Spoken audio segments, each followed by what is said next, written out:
ಗ್ರಾಹಕರಲ್ಲಿ digital ಸಾಕ್ಷರತೆ ಮೂಡಿಸಲು ಕೇಂದ್ರ ಗ್ರಾಹಕ ವ್ಯವಹಾರಗಳ ಇಲಾಖೆ ಡಿಜಿಟಲ್ ಅಲ್ಲಿ ಪ್ರಸಿದ್ಧಿ ಪಡೆದಿರುವ ಮೆಟಾ ಸಹಯೋಗದಲ್ಲಿ ಸಬಲೀಕೃತ ಗ್ರಾಹಕರಾಗಿರಿ ಅಭಿಯಾನ ಆರಂಭಿಸಿದೆ. ಕೇಂದ್ರ ಗ್ರಾಹಕ ವ್ಯವಹಾರಗಳ ಇಲಾಖೆ ಸಚಿವ ಪ್ರಹ್ಲಾದ್ ಜೋಶಿ ಮತ್ತು ಮೆಟಾದ ಮುಖ್ಯ ಜಾಗತಿಕ ವ್ಯವಹಾರಗಳ ಅಧಿಕಾರಿ ಜೋಯಲ್ ಕಪ್ಲಾನ್ ಅವರು ದೆಹಲಿಯಲ್ಲಿಂದು ಸಬಲೀಕೃತ ಗ್ರಾಹಕರಾಗಿರಿ ಅಭಿಯಾನದ ಹೊಸ ಸಹಯೋಗವನ್ನು ಘೋಷಿಸಿದರು.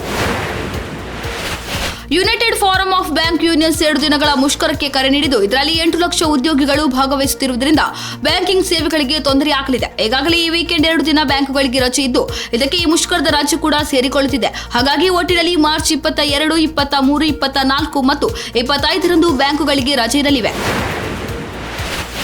ರೆಡ್ ಹ್ಯಾಂಡ್ ಆಗಿ ಸಿಕ್ಕಿಬಿದ್ದ ಹೆಚ್ಚಿನ ಮಾದಕ ವಸ್ತು ಕಳ್ಳಸಾಗಣೆದಾರರು ಮದ್ರಾಸದಲ್ಲಿ ತರಬೇತಿ ಪಡೆದ ಮುಸ್ಲಿಮರೇ ಆಗಿದ್ದಾರೆ ಎಂದು ಕೇರಳದ ಮಾಜಿ ಸಚಿವ ಕೆಟಿ ಜಲೀಲ್ ಅವರು ಆರೋಪಿಸಿದ್ದಾರೆ. ಕೇಂದ್ರ ಆರೋಗ್ಯ ಮತ್ತು ಕುಟುಂಬ ಕಲ್ಯಾಣ ಸಚಿವ ಜೆಪಿ ನಡ್ಡಾ ಮಂಗಳವಾರ ನವದೆಹಲಿಯಲ್ಲಿ ನ್ಯೂಜಿಲೆಂಡ್ ಪ್ರಧಾನಿ ಕ್ರಿಸ್ಟೋಫರ್ ಲಕ್ಸನ್ ಅವರೊಂದಿಗೆ ಸಭೆ ನಡೆಸಿದರು. ಸಭೆಯಲ್ಲಿ ಪ್ರಸವ ಪೂರ್ವ ಮತ್ತು ನವಜಾತ ಶಿಶುಗಳ ಆರೈಕೆಯಲ್ಲಿ ದೇಶದ ಪ್ರಗತಿ, ಹೆಚ್ಚಿದ ಸಾಂಸ್ಥಿಕ ಹೆರಿಗೆಗಳು ಮತ್ತು ವೃದ್ಧರಿಗೆ ಸುಧಾರಿತ ಆರೋಗ್ಯ ಸೇವೆಯನ್ನು ಸಚಿವರು ವಿವರಿಸಿದ್ದಾರೆ. ಕಾನೂನು ಉಲ್ಲಂಘಿಸಿದರೆ ಸಹಿಸಿಕೊಳ್ಳಲು ಸಾಧ್ಯವಿಲ್ಲ. ಈ ವಿಚಾರವನ್ನ ಕಾನೂನು ಜಾರಿ ಮಾಡುವ ಸಂಸ್ಥೆಗಳ ಸಿಬ್ಬಂದಿಯ ತಲೆಯಲ್ಲಿ ತುಂಬುವುದು ಅತ್ಯಗತ್ಯ ಎಂದು ಬಾಂಬೆ ಹೈಕೋರ್ಟ್ ಹೇಳಿದೆ. ಅಕ್ರಮವಾಗಿ ನಿರ್ಮಿಸಿದ್ದ ಮಸೀದಿಯನ್ನು ಕೆಡವಲು ವಿಫಲವಾದ ಠಾಣೆ ಮುನ್ಸಿಪಲ್ ಪಾಲಿಕೆಗೆ ಕೋರ್ಟ್ ಚಾಟಿ ಬೀಸಿದೆ. ದೆಹಲಿ ಬಿಜೆಪಿ ಸರ್ಕಾರವು ಮಾಜಿ ಮುಖ್ಯಮಂತ್ರಿ ಅರವಿಂದ್ ಕೇಜ್ರಿವಾಲ್ ಅವರ ಶೀಶ್ ಮಹಲ್ ಎಂದು ಕರೆಯಲ್ಪಡುವ ಫ್ಲಾಗ್ ಸ್ಟಾಪ್ ರಸ್ತೆಯಲ್ಲಿರುವ ಬಂಗಲೆಯನ್ನ ರಾಜ್ಯದ ಅತಿಥಿ ಗೃಹವಾಗಿ ಬಳಸಲು ಯೋಜಿಸುತ್ತಿದೆ. ಅರವಿಂದ್ ಕೇಜ್ರಿವಾಲ್ 2015ರಿಂದ ಅಕ್ಟೋಬರ್ 2024ರವರೆಗೆ ಈ ಬಂಗಲೆಯಲ್ಲಿ ವಾಸಿಸುತ್ತಿದ್ದರು. ಕಂಟ್ರೋಲರ್ ಅಂಡ್ ಆಡಿಟರ್ ಜನರಲ್ ವರದಿಯ ಪ್ರಕಾರ ಇದರ ನವೀಕರಣಕ್ಕಾಗಿ ಅವರು 33.66 ಕೋಟಿ ರೂಪಾಯಿಗಳನ್ನು ಖರ್ಚು ಮಾಡಿದ್ದರು.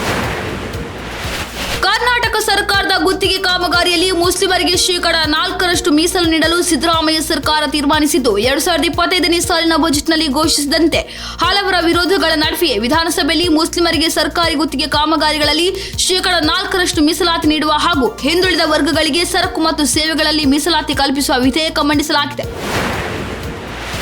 ರಾಜ್ಯದ ಕಾಂಗ್ರೆಸ್ ಸರ್ಕಾರವು ಮುಸಲ್ಮಾನರಿಗೆ ಮೀಸಲಾತಿ ನೀಡುವ ಮಸೂದೆಯನ್ನ ನಿನ್ನೆ ಸದನದಲ್ಲಿ ಕದ್ದು ಮುಚ್ಚಿ ಮಂಡಿಸಿದೆ ಎಂದು ಬಿಜೆಪಿ ರಾಜ್ಯಾಧ್ಯಕ್ಷ ಹಾಗೂ ಶಾಸಕ ಬಿವೈ ವಿಜಯೇಂದ್ರ ಅವರು ಆಕ್ಷೇಪಿಸಿದ್ದಾರೆ. ಭಾರತ ಮತ್ತು ಇಂಗ್ಲೆಂಡ್ ನಡುವಣ ಟೆಸ್ಟ್ ಸರಣಿಯು ಜೂನ್ 20ರಿಂದ ಶುರುವಾಗಲಿದೆ. ಇಂಗ್ಲೆಂಡ್ನಲ್ಲಿ ನಡೆಯಲಿರುವ ಈ ಸರಣಿಯಲ್ಲಿ ಒಟ್ಟು 5 ಟೆಸ್ಟ್ ಪಂದ್ಯಗಳನ್ನು ಆಡಲಾಗುತ್ತದೆ. ಈ ಸರಣಿಗೂ ಮುನ್ನ ಬಿಸಿಸಿಐ ನಿಯಮಗಳ ಕುರಿತ ವಿರಾಟ್ ಕೊಹ್ಲಿ ಅವರ ಅಸಮಾಧಾನದ ಮೇರೆಗೆ ಬಿಸಿಸಿಐ ತನ್ನ ಕಟ್ಟುನಿಟ್ಟಿನ ನಿಯಮವನ್ನು ಸಡಿಲಿಕೆ ಮಾಡಲು ಮುಂದಾಗಿದ್ದು, ಅದರಂತೆ ಮುಂಬರುವ ಸರಣಿ ವೇಳೆ ಟೀಂ ಇಂಡಿಯಾ ಆಟಗಾರರ ಜೊತೆ ಅವರ ಪತ್ನಿಯರು ಅಥವಾ ಪ್ರೇಯಸಿಯರು ಕಾಣಿಸಿಕೊಳ್ಳಬಹುದಾಗಿದೆ. ದುಬೈನಿಂದ ಅಕ್ರಮವಾಗಿ ಚಿನ್ನ ಸಾಗಣೆ ಮಾಡಿರುವ ನಟಿ ರಣ್ಯಾ ರಾವ್ ಮತ್ತು ಅವರ ಮಲತಂದೆ ಕೆ ರಾಮಚಂದ್ರ ರಾವ್ ವಿರುದ್ಧ ಯಾವುದೇ ಸುಳ್ಳು, ಮಾನಹಾನಿಕರ ಸುದ್ದಿಗಳನ್ನು ಪ್ರಸಾರ ಮಾಡದಂತೆ ಮಾಧ್ಯಮಗಳನ್ನು ನಿರ್ಬಂಧಿಸಿರುವ ಸಂಬಂಧ ಸೂಕ್ತ ಆದೇಶ ಹೊರಡಿಸುವಂತೆ ಕೇಂದ್ರ ಸರ್ಕಾರಕ್ಕೆ ಹೈಕೋರ್ಟ್ ಮಂಗಳವಾರ ನಿರ್ದೇಶನ ನೀಡಿದೆ.